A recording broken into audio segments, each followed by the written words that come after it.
கடைசி வரைக்கும் பாருங்களேன். ஒரு ஆஸ்ட்ரிச் தன்னோட தலையை பூமிக்குள்ள மறைச்சுக்குது. அதுக்கு தோணுது இப்ப நான் ரொம்பவே சேஃப், எனக்கு எந்த டேஞ்சருமே இல்லை. ஆனா அதுக்கே தெரியாம ஒரு லெப்பர்ட் மெதுவா அது பக்கத்துல வருது.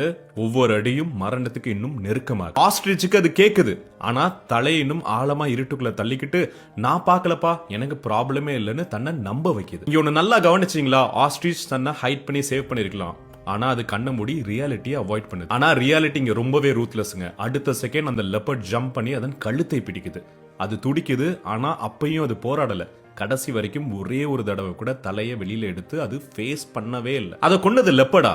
இல்லங்க, அதை கொன்னது அதோட ஹேபிட், ரியாலிட்டி அவாய்ட் பண்ற ஹேபிட். இதுதான் சைக்காலஜில ஆஸ்ட்ரிச் எஃபெக்ட்னு சொல்லுவாங்க. நீங்க ப்ராப்ளமை இக்னோர் பண்ணீங்கன்னா அது டிஸப்பியர்லாம் ஆகாது, அது சைலண்டா க்ரோ ஆகி கடைசில ஹேண்டிலே பண்ண முடியாத அளவு பெருசா வளரும். ரியல் லைஃப்லயுமே இதே தானேங்க. வெயிட் குறைக்க நினைப்போம், ஆனா ஒரு தடவை கூட வெயிட் மிஷின்ல ஏறி நிக்க தைரியமே வராது. நாளைக்கு ஸ்டார்ட் பண்றேன், நெக்ஸ்ட் வீக் ஸ்ட்ரிக்ட்டா ஃபாலோ பண்றேன்னு நம்மள நாமே ஏமாத்திட்டு இருப்போம். ஆனா அந்த ஒரு டிலே, அந்த ஒரு ஃபியர் ஒரு லெப்பர்ட் மாதிரி ஸ்லோவா வந்து பின்னாடி நம்ம லைஃபே டெஸ்ட்ராய் பண்ணும். அதனால இன்னைக்கு இப்ப ஜஸ்ட் 5 minutes ஸ்பெண்ட் பண்ணுங்க. நீங்க எதை அவாய்ட் பண்றீங்கன்னு கொஞ்சம் ரியலைஸ் பண்ணுங்க. அதை ஒரு தடவை ஃபேஸ் பண்ணுங்க, ஒரு கிளாரிட்டி கிடைக்கும். அதுக்கப்புறம் உங்க ஃபியர் கொஞ்சம் கொஞ்சமா டிஸப்பியர் ஆக ஆரம்பிக்கும். இன்னும் உங்களுக்கு புரியலையா? தலையை கீழே குனிஞ்சிட்டே இருந்தீங்கன்னா உங்களை யாரோ கண்ட்ரோல் பண்ணிக்கிட்டே இருப்பாங்க.